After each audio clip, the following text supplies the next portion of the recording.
ಬೆಂಗಳೂರಲ್ಲಿ ಒಂದೇ ಕುಟುಂಬದ ಮೂವರ ಹತ್ಯೆ ಪ್ರಕರಣಕ್ಕೆ ಸಂಬಂಧಪಟ್ಟಂಗೆ ಪ್ರಿಯಕರಣ ಜೊತೆ ಸೇರಿ ಮಗಳಿಂದಲೇ ಮೂವರ ಹತ್ಯೆಯನ್ನ ಮಾಡಲಾಗಿದೆ. ಅಪ್ಪ, ಅಮ್ಮ ಮತ್ತು ಸ್ವಂತ ತಂಗಿಯನ್ನ ಕೊಂದು ಹಾಕಿದ್ದಾಳೆ. ಮೂವರ ಕೊಲೆ ಪ್ರಕರಣ ಇದು. ಪ್ರಿಯಕರಣ ಜೊತೆಗೆ ಸೇರಿ ಮಗಳಿಂದಲೇ ಮೂವರ ಹತ್ಯೆಯಾಗಿದೆ. ಅಪ್ಪ, ಅಮ್ಮ ಮತ್ತು ತಂಗಿಯನ್ನ ಕೊಂದು ಹಾಕಿದ್ದಾಳೆ ಮನೆ ಮಗಳು. ಬೆಂಗಳೂರಿನ ಕೆಆರ್ ಪುರಂನಲ್ಲಿ ನಡೆದಂತಹ ಭಯಾನಕ ಘಟನೆ ಇದು. ತಂದೆ ತಾಯಿ ತಂಗಿಯನ್ನ ಕೊಂದು ಆಕೆಯ ಲವರ್ ಜೊತೆ ಪರಾರಿಯಾಗಿದ್ದಾಳೆ. ಪ್ರಿಯಕರ ಕೆನತ್ ಜೊತೆಗೆ ಶ್ವೇತಾ ಪರಾರಿಯಾಗಿರೋದು. ಶ್ವೇತಾ ತನ್ನ ತಾಯಿ, ತಂದೆ ಮತ್ತು ತಂಗಿಯನ್ನ ಕೊಂದಿದ್ದಾಳೆ. ಪ್ರಿಯಕರಣ ಜೊತೆಗೆ ಸೇರಿ ಸುಮಾರು 30 ಲಕ್ಷ ರೂಪಾಯಿ ಸಾಲ ಮಾಡಿದ್ಲು ಶ್ವೇತಾ. ಬಾಯ್ ಫ್ರೆಂಡ್ ಜೊತೆ ಸೇರಿ ಸಾಲವನ್ನ ಮಾಡಿದ್ಲು 30 ಲಕ್ಷ ರೂಪಾಯಿ. ಸಾಲದ ನೋಟಿಸ್ ಪೋಷಕರಿಗೂ ಕೂಡ ತಲುಪಿತ್ತು, ಮನೆಗೆ ಬಂದಿತ್ತು ನೋಟಿಸ್. ಈ ನೋಟಿಸ್ ಸಂಬಂಧ ವಿಚಾರಿಸಲು ತಂದೆ ತಾಯಿ ತಂಗಿ ಮನೆಗೆ ಬಂದಿತ್ತು. ಮಗಳ ಸಾಲ, ಲಿವ್ ಇನ್ ರಿಲೇಶನ್ಶಿಪ್ ಇದೆಲ್ಲದರ ಬಗ್ಗೆ ಪ್ರಶ್ನೆ ಮಾಡಿದ್ದಾರೆ ಕುಟುಂಬ. ಇದೇ ವಿಚಾರಕ್ಕೆ ಜಗಳ ತಾರಕಕ್ಕೇರಿದೆ. ಕೊಲೆಯಲ್ಲಿ ಅಂತ್ಯ ಆಗಿದೆ. ಮೂವರ ಕೊಲೆಯಲ್ಲಿ ಅಂತ್ಯ ಆಗಿದೆ. ಲಿವ್ ಇನ್ ರಿಲೇಶನ್ಶಿಪ್ ನಲ್ಲಿದ್ರು ಕೆನತ್ ಹಾಗೂ ಶ್ವೇತಾ. ಇದನ್ನ ವಿರೋಧ ಮಾಡಿದ್ರು ಸಹಜವಾಗಿ ಪೋಷಕರು. ಇದೇ ಕಾರಣಕ್ಕೆ ಇರಿದು ಕೊಲ್ಲಲಾಗಿದೆ. ಇದನ್ನ ಪ್ರಶ್ನೆ ಮಾಡೋಕೆ ಬಂದಿದ್ದಂತಹ ಪೋಷಕರನ್ನ, ತಂದೆ ತಾಯಿ ಮತ್ತು ತಂಗಿಯನ್ನ ಶ್ವೇತಾ ಅನ್ನುವಾಕೆ ತನ್ನ ಪ್ರಿಯಕರಣ ಜೊತೆಗೆ ಸೇರಿಕೊಂಡು ಕೊಲೆ ಮಾಡಿ ಎಸ್ಕೇಪ್ ಆಗಿದ್ದಾರೆ. ಅವರು ಎಸ್ಕೇಪ್ ಆಗಿರುವಂತಹ ಎಕ್ಸ್ಕ್ಲೂಸಿವ್ ಆದಂತಹ ದೃಶ್ಯ ಸಿಸಿಟಿವಿ ಕ್ಯಾಮೆರಾದಲ್ಲಿ ಕ್ಯಾಪ್ಚರ್ ಆಗಿದೆ. ನಮ್ಮ ಸ್ಕ್ರೀನ್ ಮೇಲೆ ನೋಡ್ತಾ ಇದ್ದೀರಿ. ಕೆನತ್ ಆಕೆ ಬಾಯ್ ಫ್ರೆಂಡ್, ಆತನ ಜೊತೆಗೆ ಕೊಲೆ ಮಾಡಿದ ನಂತರದಲ್ಲಿ ತೆರಳಿರುವಂತಹ ದೃಶ್ಯ ಇದು.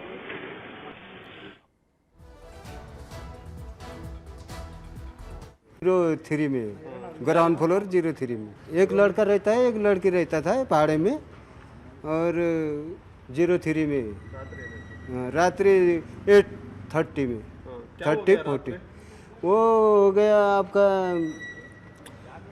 ये हमको तो अंदर क्या किया वो पता नहीं चला। एक उसका पापा नाम का था, वो बचाओ बचाओ भैया बोल के इधर आ गया। इधर आके फिर पता लगा तो उसके बाद पुलिस को और एम्बुलेंस बुलाया। उसके बाद इधर देखते देखते वो उन लोग तो उधर बाद में पुलिस आया तो उधर अंदर देखा तो उधर भी 2 हाँ इधर 130 बोलता है वो। 1.5 महीने को क्या बोलते हैं 130। तो हमको तो वो बताया मेरा माँ है, पापा है और बहन है बोला है उसने। नहीं 1.5 महीने। ಕೆಆರ್ಪುರಂನಲ್ಲಿ ಒಂದೇ ಕುಟುಂಬದ ಮೂವರ ಕೊಲೆ ಪ್ರಕರಣಕ್ಕೆ ಸಂಬಂಧಪಟ್ಟಂಗೆ ಮೂವರ ಕೊಲೆ ಬಳಿಕ ಬಿಲ್ಡಿಂಗ್ ಹಾರಿತ್ತು ಈ ಜೋಡಿ. ಕೊಲೆ ಮಾಡಿ ಅಪಾರ್ಟ್ಮೆಂಟ್ ಬಿಲ್ಡಿಂಗ್ ಮೇಲಿಂದ ಮತ್ತೊಂದು ಬಿಲ್ಡಿಂಗ್ಗೆ ಜಂಪ್ ಮಾಡಿದ್ರು ಎಸ್ಕೇಪ್ ಆಗೋಕೆ. ತಾವು ವಾಸವಿದ್ದ ಬಿಲ್ಡಿಂಗ್ ನಿಂದ ಮತ್ತೊಂದು ಬಿಲ್ಡಿಂಗ್ ಅನ್ನ ಹಾರಿದ್ರು ಇಬ್ರು, ಶ್ವೇತಾ ಮತ್ತು ಈ ಕೆನತ್. ಮತ್ತೊಂದು ಕಟ್ಟಡದಿಂದ ಕೆಳಗಿಳಿದು ಈ ಕೆನತ್ ಮತ್ತು ಶ್ವೇತಾ ಅಲ್ಲಿಂದ ಎಸ್ಕೇಪ್ ಆಗಿದ್ದಾರೆ. ಅಪಾರ್ಟ್ಮೆಂಟ್ ನಲ್ಲಿ ಸೆಕ್ಯೂರಿಟಿ ಇದ್ದಾನೆ ಅಂತ ಆತನನ್ನ ತಪ್ಪಿಸೋದಕ್ಕೆ ಜಂಪ್ ಮಾಡಿ ಹೋಗಿದ್ದ. ಪಕ್ಕದ ಬಿಲ್ಡಿಂಗ್ ನಿಂದ ಹೊರಬಂದು ಜೋಡಿ ಎಸ್ಕೇಪ್ ಆಗಿದೆ. ಆ ಪಕ್ಕದ ಬಿಲ್ಡಿಂಗ್ ನಿಂದ ಹೊರಬಂದಿರುವಂತಹ ಎಕ್ಸ್ಕ್ಲೂಸಿವ್ ಆದಂತಹ ದೃಶ್ಯ ನಮ್ಮ ಸ್ಕ್ರೀನ್ ಮೇಲೆ ನೀವು ನೋಡ್ತಾ ಇದ್ದೀರಾ. ಆರೋಪಿ ಕೆನತ್ ಮತ್ತು ಶ್ವೇತಾ ಇಬ್ರು ಈ ರೀತಿಯಾಗಿ ಬೇರೆ ಬಿಲ್ಡಿಂಗ್ ನಿಂದ ಆಚೆ ಬಂದು ಅಲ್ಲಿಂದ ಎಸ್ಕೇಪ್ ಆಗಿದ್ದಾರೆ. ಕೊಲೆ ನಡೆದ ನಂತರದಲ್ಲಿ ನೋಡಿದು ಗೇಟ್ ತೆಗೆದು ಆಚೆ ಬರ್ತಾ ಇದ್ದಾರಲ್ಲ, ಇದು ಪಕ್ಕದ ಬಿಲ್ಡಿಂಗ್. ಅಪಾರ್ಟ್ಮೆಂಟ್ನ ಇಬ್ರು ವಾಸವಿದ್ದಂತಹ ಅಪಾರ್ಟ್ಮೆಂಟ್ನ ಪಕ್ಕದಲ್ಲಿದ್ದಂಥ ಮತ್ತೊಂದು ಬಿಲ್ಡಿಂಗ್. ಸೊ ಡೌಟ್ ಬರಬಾರ್ದು ಅಂತ, ಯಾಕಂದ್ರೆ ಇವರಿರುವಂತಹ ಅಪಾರ್ಟ್ಮೆಂಟ್ಗೆ ಸೆಕ್ಯೂರಿಟಿ ಇದೆ, ಸೆಕ್ಯೂರಿಟಿ ಗಾರ್ಡ್ಸ್ಗಳಿದ್ದಾರಲ್ಲಿ. ಸೊ ಅವ್ರು ನೋಡ್ಬಿಡ್ತಾರೆ ಅನ್ನುವಂಥ ಕಾರಣಕ್ಕಾಗಿ ಇವರು ಪಕ್ಕದ ಬಿಲ್ಡಿಂಗ್ ಮೇಲೆ ಜಿಗಿದು ಅಲ್ಲಿಂದ ಎಸ್ಕೇಪ್ ಆಗಿದ್ದಾರೆ. ಮಗಳಿಂದಲೇ ತಾಯಿ, ತಂದೆ, ತಂಗಿ ಕೊಲೆ ಪ್ರಕರಣ. ಈ ಪ್ರಕರಣಕ್ಕೆ ಸಂಬಂಧಪಟ್ಟಂಗೆ ಆರೋಪಿ ಕೆನೆತ್ ಮತ್ತು ಶ್ವೇತಾ ಪತ್ತೆಗೆ 6 ತಂಡ ರಚನೆ ಆಗಿದೆ ಈಗಾಗಲೇ. ಬೆಂಗಳೂರು ಪೊಲೀಸ್ ಕಮಿಷನರ್ ಸಿಮಂತ್ ಕುಮಾರ್ ಸಿಂಗ್ ಮಾಹಿತಿಯನ್ನು ಕೊಟ್ಟಿದ್ದಾರೆ. ಇವರ ಪತ್ತೆಗಾಗಿ 6 ಪೊಲೀಸ್ ತಂಡವನ್ನ ರಚನೆ ಮಾಡಲಾಗಿದೆ. ಮಗಳಿಂದಲೇ ತಂದೆ ತಾಯಿ ತಂಗಿ ಕೊಲೆ ಪ್ರಕರಣಕ್ಕೆ ಸಂಬಂಧಪಟ್ಟಂಗೆ ನಾನು ಅದೇ ಹೇಳಿದ್ದೀನಿ. ಈಗ ಸದ್ಯಕ್ಕೆ ಆ ಫ್ಯಾಮಿಲಿಯಲ್ಲಿ 3 ಜನ ಇದ್ರು, ಆ 3 ಜನದ ಡೆತ್ ಆಗಿದೆ. ಇಬ್ಬರು ಯಾರು ಎಬ್ಸ್ಕೊಂಡಿದ್ದಾರೆ ಮೇಲ್ನೋಟಿಗೆ ಈಗ ಗೊತ್ತಾಗುತ್ತೆ. ಅವರು 3 ಜನಕ್ಕೆ ಇವರಿಬ್ಬರು ಸೇರಿ ಮರ್ಡರ್ ಮಾಡಿರ್ಬೋದು. ಸ್ಟ್ಯಾಬಿಂಗ್ ಆಗಿದೆ, ಅದು ಸ್ಟ್ಯಾಬಿಂಗ್ ಮಲ್ಟಿಪಲ್ ಸ್ಟ್ಯಾಬ್ಸ್ ಆಗಿದೆ. ಬಟ್ ಪೋಸ್ಟ್ ಮಾರ್ಟಮ್ ರಿಪೋರ್ಟಲ್ಲಿ ಇನ್ನೂ ಗೊತ್ತಾಗುತ್ತೆ ಆ್ಯಕ್ಚುಲ್ ಆಗಿ ರೀಸನ್ ಏನಂತು. ಆ್ಯಸ್ ಆಫ್ ನಾವು ಬ್ಲಡ್ ತುಂಬ, ಅಥವಾ ಸೀನ್ ಆಫ್ ಅಫೆನ್ಸಲ್ಲಿ ತುಂಬ ಜಾಸ್ತಿ ಬ್ಲಡ್ ಇತ್ತು. ಸೊ ಸ್ಟ್ಯಾಬಿಂಗ್ ಆಗಿರ್ಬೋದು ಅಂತ ಹೆಸರು ಮಾಡ್ಬೋದು. KR ಪೊಲೀಸ್ ಸ್ಟೇಷನ್ ವ್ಯಾಪ್ತಿಯಲ್ಲಿ ಮರ್ಡರ್ ರಿಪೋರ್ಟ್ ಆಗಿದೆ. ಒಂದೇ ಫ್ಯಾಮಿಲಿಯವರು 3 ಜನ, ಎಲ್ಡರ್ ಸಿಸ್ಟರ್ ಮತ್ತೆ ಇನ್ನೊಬ್ಬ ವ್ಯಕ್ತಿ ಯಾರ ಜೊತೆಗೆ ಅವರು ವಾಸ ಮಾಡ್ತಾ ಇದ್ರು, ಅವರಿಬ್ರು ಸೇರಿ ಮಾಡಿದ ಅಂತ ಪ್ರೇಮ್ ಈಗ ನಾನು ತಿಳಿದು ಬಂದಿದೆ. ಆದರೆ ವೆರಿಫಿಕೇಶನ್ ಆಗ್ತಾ ಇದೆ. 6ಕ್ಕಿಂತ ಜಾಸ್ತಿ ತಂಡ ನಾವು ರಚನೆ ಮಾಡಿ ಇಬ್ಬರು ಕಥಿತ ಯಾರು ಆರೋಪಿ ಇದ್ದಾರೆ ಅವ್ರ ಬಗ್ಗೆ ನಾವು ಅವ್ರು ಸಿಕ್ಕಿದ ಮೇಲೆ ನಮಗೆ ಡೀಟೇಲ್ ಗೊತ್ತಾಗುತ್ತೆ ಏನಿದೆ. ನಿರ್ದಿಷ್ಟವಾಗಿ ನಾವು ಇಂಥವ್ರು ಮಾಡಿರ್ಬೋದು, ಈ ಕಾರಣಕ್ಕೋಸ್ಕರ ಮಾಡಿರ್ಬೋದು ಅಂತ ಈಗ ನಮಗೆ ಗೊತ್ತಾಗ್ತಾ ಇಲ್ಲ. ಬಟ್ CCTV ಮತ್ತು ಟೆಕ್ನಿಕಲ್ ಆಧಾರದ ಮೇಲೆ ನಾವು ಏನು ಇಲ್ಲಿವರೆಗೆ ನಮಗೆ ಗೊತ್ತಾಗಿದೆ ಅದು ಯಾವುದೋ ಪರ್ಸನಲ್ ರೀಸನ್ಗೋಸ್ಕರ ಆಗಿರ್ಬೋದು. ಆರೋಪಿ ಡೀಟೇಲ್ಸ್ ಕೊಡ್ತಾರೆ ನಮ್ಮ ಪ್ರತಿನಿಧಿ ಗಂಗಾಧರ್, ಲೈವ್ನಲ್ಲಿ ಜಾಯ್ನ್ ಆಗ್ತಾ ಇದ್ದಾರೆ. ಗಂಗಾಧರ್, ದುಡ್ಡು, ಪ್ರೀತಿ, ಕಾಮ ಅನ್ನುವಂಥದ್ದು ಮದದ ರೀತಿ ತಲೆಗೆ ಹತ್ತಿದ್ರೆ ಯಾವ ಸಂಬಂಧಗಳು ಲೆಕ್ಕಕ್ಕೆ ಬರೋದಿಲ್ಲ ಅನ್ನೋದಕ್ಕೆ ಮತ್ತೊಂದು ಸಾಕ್ಷಿ ಈ ಘಟನೆ. ಓಕೆ, ಈಗೇನೇನು ಡೆವಲಪ್ಮೆಂಟ್ಸ್ಗಳಾಗ್ತಾ ಇದೆ, ಇವರೆಲ್ಲಿದ್ದಾರೆ ಅನ್ನುವಂಥ ಮಾಹಿತಿ ಏನಾದರೂ ಸಿಗ್ತಾ ಇದೆಯಾ? ತಮಿಳುನಾಡಿಗೆ ಹೋಗಿದ್ದಾರೆ ಅನ್ನೋ ಮಾಹಿತಿ ಇದೆ ಸದ್ಯಕ್ಕೆ.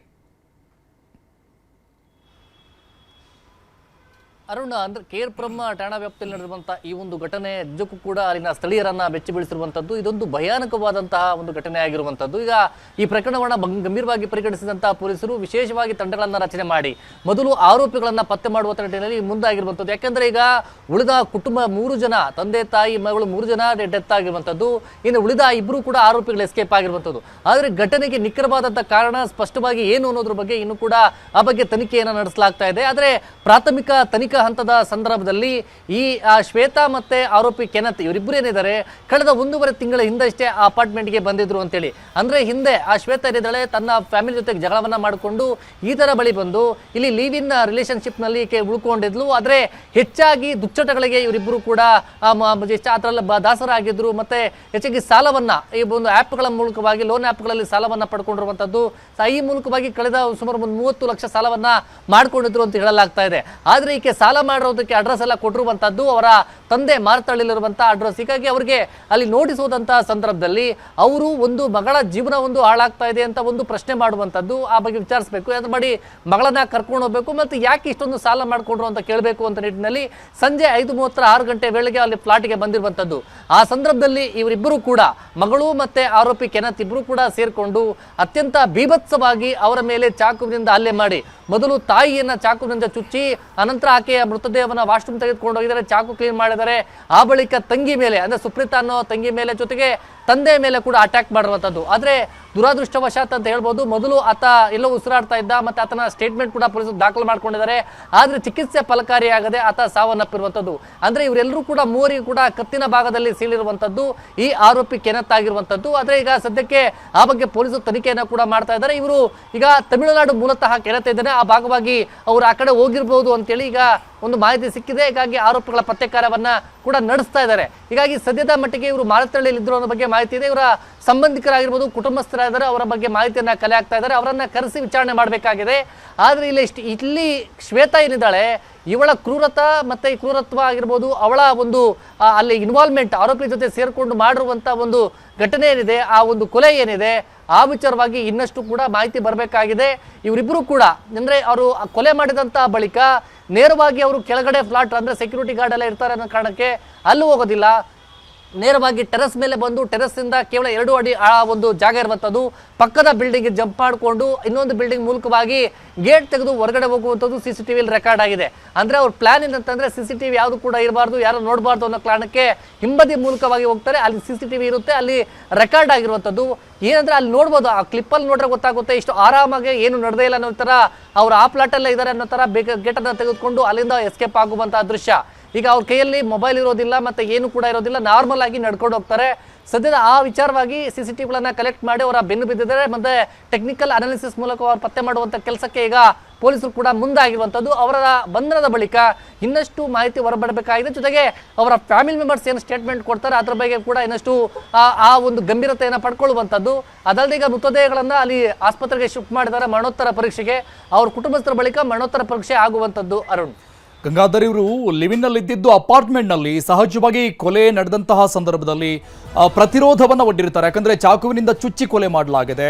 ಅವರು ಕಿರಿಚಾರಿರ್ತಾರೆ, ಪ್ರತಿರೋಧವನ್ನು ತೋರಿರ್ತಾರೆ. ಅಕ್ಕಪಕ್ಕದ ಅಪಾರ್ಟ್ಮೆಂಟ್ನಲ್ಲಿ ಇದ್ದಂತಹ ನಿವಾಸಿಗಳ ಬಗ್ಗೆ ಏನಾದರೂ ಗಮನಕ್ಕೆ ಬಂದೇ ಇಲ್ವಾ ಅವರಿಗೆ? ಆ ಬಗ್ಗೆ ಏನಾದರೂ ಮಾಹಿತಿ ಕೊಟ್ರ? ಆ ಆ್ಯಂಗಲ್ನಲ್ಲಿ ಏನಾದರೂ ವಿಚಾರಣೆ ಆಗ್ತಾ ಇದೆ ಯಾರದ್ದಾದರೂ? ನಿಜಕ್ಕೂ ಕೂಡ ಇದು ಶಾಕಿಂಗ್ ವಿಚಾರ ಅಂತ ಹೇಳ್ಬೋದು ಅರುಣ್. ಯಾಕಂದ್ರೆ 3 ಜನರನ್ನ ಅಷ್ಟು ಬೀಭತ್ಸವಾಗಿ ಒಂದು ಹತ್ಯೆಯನ್ನ ಮಾಡ್ತಾರೆ ಅಂತಂದ್ರೆ ಆ ಸಂದರ್ಭದಲ್ಲಿ ಫ್ಲಾಟ್ ಅಲ್ಲಿ ಕಿರ್ಚಾಡುವಂಥದ್ದು, ಕೂಗಾಡುವಂಥದ್ದು ಸಹಜ. ಹೀಗಾಗಿ ಯಾರಿಗೂ ಕೂಡ ಅಲ್ಲಿ ಹೇಳುವಂಥದ್ದು ಯಾರಿಗೂ ಕೂಡ ಗೊತ್ತಾಗ್ಲಿಲ್ಲ. ಅಕ್ಕಪಕ್ಕದ ಫ್ಲಾಟ್ಗೆ ಅಂತ ರಾತ್ರಿ 9 ಗಂಟೆಯ ವೇಳೆಯಲ್ಲಿ ಅಂದ್ರೆ ಒಂದು 6 ಗಂಟೆಯಿಂದ 9 ಗಂಟೆಯ ಒಳಗಡೆ ಈ ಒಂದು ಘಟನೆ ಆಗಿರುವಂಥದ್ದು. ಹೀಗಾಗಿ ಯಾರಿಗೂ ಕೂಡ ಆ ಸಂದರ್ಭದಲ್ಲಿ ಎಲ್ಲ ಕೆಲಸ ಮುಗಿಸ್ಕೊಂಡು ಮನೆಗೆ ಬರ್ತಾರೆ. ಆದ್ರೆ ಇಷ್ಟು ಯಾರಿಗೂ ಸೌಂಡ್ ಹೊರಗಡೆ ಬರದ ರೀತಿಯಲ್ಲಿ ಇವರು ಈ ತರ ಒಂದು ಕೃತ್ಯವನ್ನ ಎಸಗಿರೋದಕ್ಕೆ ಕಾರಣ ಏನು, ಇದೆಲ್ಲ ಬಗ್ಗೆ ಮಾಹಿತಿಯನ್ನ ಕಲೆ ಹಾಕ್ಲಾಗ್ತಾ ಇರ್ತಕ್ಕಂಥದ್ದು. ಏನಾದ್ರೂ ಇವರು ಎಲ್ಲರ ಬಾಯನ್ನ ಬಿಗಿ ಹಿಡಿದು ಅವರನ್ನ ಅಟ್ಯಾಕ್ ಮಾಡುವಂತ ಕೆಲಸಕ್ಕೆ ಮುಂದಾಗಿದ್ರ ಅನ್ನೋದು ಇಬ್ರು ಕೂಡ ಸೇರ್ಕೊಂಡು ಒಮ್ಮೆಲೆ ಎಲ್ಲ 3 ಜನರನ್ನ ಕೂಡ ಮುಗಿಸುವಂತದ್ದು. ಅದು ಅಷ್ಟು ದೊಡ್ಡ ಅಂದ್ರೆ ಅಷ್ಟು ಕಡಿಮೆಯ ಒಂದು ವಿಚಾರ ಅಂತಲ್ಲ. ಇಲ್ಲಿ ಅವರ ತಂದೆ ಇದ್ದಾರೆ ಸೋಮಸುಂದರ್, ಆತ ಕೂಡ ತುಂಬ ಚೆನ್ನಾಗಿ ಒಂದು ಬಲವಾಗಿ ಇರುವಂಥದ್ದು. ಆದರೆ ಇಲ್ಲಿ ಕೆನತ್ ಆತನನ್ನ ಕೆಳುಕೊಂಡು ಕತ್ತಿನ ಭಾಗದಲ್ಲಿ ಚಾಕುವನ್ನು ಹಾಕದ ಅಂತ ಒಂದು. ಅದೇ ತಾಯಿ ಕೆಳಗಡೆ ಕೆಡುತ್ತಾ ಇದ್ದಂಗೆ ತಾಯಿ ಅಂದ್ರೆ ಮಗಳೇ ಬಂದು ಆತನನ್ನ ಹಿಡ್ಕೊಂಡ್ಲು. ಆ ನಂತರ ಆಯ್ತಾ ಚಾಕು ಹಾಕ್ದ. ಸುಪ್ರೀತಾ ಕೈಯನ್ನು ಹಿಡ್ಕೊಂಡ ಸಂದರ್ಭದಲ್ಲಿ ಇವಳೇ ಅಂದ್ರೆ ಆ ಶ್ವೇತಾ ಇದ್ದಾಳೆ, ಆಕೆ ತನ್ನ ತಂಗಿನ ಹಿಡ್ಕೊಂಡ ಸಂದರ್ಭದಲ್ಲಿ ಆತ ಬಂದ ಚಾಕು ಹಾಕಿದ ಅನ್ನೋದು ನಿಟ್ಟಿನಲ್ಲಿ ಪ್ರೈಮರಿ ಆಗಿ ಆ ಒಂದು ಸೀನ್ ಆಫ್ ಕ್ರೈಮ್ ಅನ್ನು ನೋಡಿದ ಸಂದರ್ಭದಲ್ಲಿ ಆ ದೃಶ್ಯ ಆ ಥರ ಕಂಡು ಬರುತ್ತೆ ಅಂತ ಪೊಲೀಸರು ಹೇಳ್ತಾ ಇದ್ದಾರೆ. ಈಗ ಅವರಿಬ್ರು ಸಿಕ್ಕಂತ ಬಳಿಕ ಯಾವ ರೀತಿ ಅಟ್ಯಾಕ್ ಮಾಡಿ ಅವರ ಮೇಲೆ ಒಬ್ಬೊಬ್ಬರನ್ನಾಗಿ ಕೊಂದ್ರು ಅನ್ನೋದ್ರ ಬಗ್ಗೆ ಗೊತ್ತಾಗಬೇಕಾಗಿದೆ. ಜೊತೆಯಲ್ಲಿ ಹೊರಗಡೆ ಸೌಂಡ್ ಬರ್ದಂಥ ರೀತಿಯಲ್ಲಿ ಯಾವ ತರ ಇವರು ಪ್ಲಾನ್ ಮಾಡ್ಕೊಂಡಿದ್ರು ಅನ್ನೋದು ಇನ್ವೆಸ್ಟಿಗೇಷನ್ ಪ್ರೊಸೆಸ್ ಅಲ್ಲಿ ಅದು ಮುಂದಿನ ದಿನಗಳಲ್ಲಿ ಗೊತ್ತಾಗಬೇಕಾಗಿರುವಂತದ್ದು. Arun, thank you Gangadhar ಡೀಟೇಲ್ಸ್ಗೆ.